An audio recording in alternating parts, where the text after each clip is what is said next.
original khilqat of insan and the fitrat of insan, is it evil?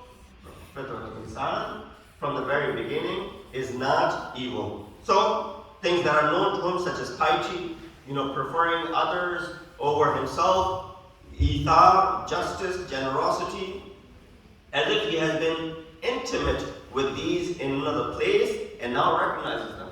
So before your creation, Allah made you intimate with these characteristics.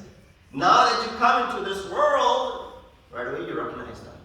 When you start recognizing them, that is considered to be ma'ruf. And that which you put on the scale, which is evil, and you do inkar of, that is considered to be munkar. So munkar has an ugly face of injustice and oppression, which is unknown to the nature of human beings. There are many ayat in Quran where the word ma'ruf has appeared. For example, Surah Baqarah 178 says, فَاتِّبَاعٌ بِالْمَعْرُوفِ, meaning to follow the path, which is the path of ma'ruf, which is the path of goodness. This is about the retribution. And if one forgives, he says, let the follow-up for blood money be honorable. So, for example, someone takes the life of another individual by mistake. They're not given the capital punishment. You were driving, you weren't involved in reckless accident. Something happened, someone gets hit, and God forbid that person dies. Do you get thrown into the jail? Because you are well within what you had done, it happened all of a sudden, and you were not at fault. And even if you were, there are no criminal charges. I don't know the criminal system over here. But still, it's not like, this is requiring what? Capital punishment, because this was not intentionally done. So here we look at the same thing. It says when you take someone's life, and back in the day when this used to happen, it says there's retribution, there's blood money, indemnity.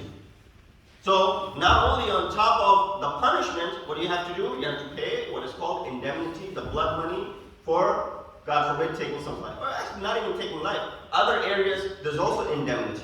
Even just, if someone's blood is spilled, there's still indemnity for that. It says in this ayat about retribution that if one forgives, let the follow-up, the blood money, be honorable. Make this to be something which is ma'ruf, not something which is looked down upon.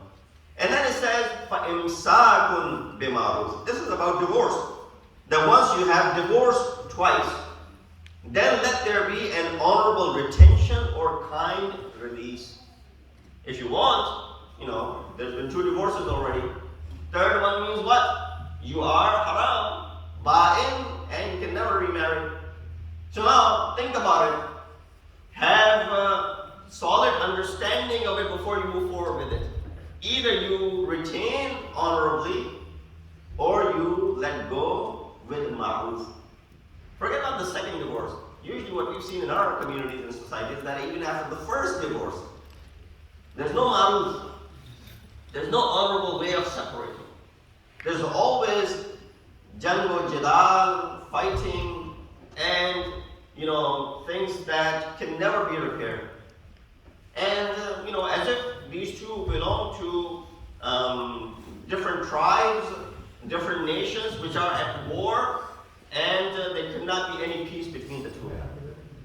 And that's how usually the divorces end up happening in our communities, in our societies. While Quran is saying what? If you want to separate, imsakun bima'ruf, that you either let go in the state which is honorable, which is ma'ruf, which is good. And then other areas where the word ma'ruf has been used, I'm running out of my time, is qawlun ma'ruf. A word which is a ma'ruf.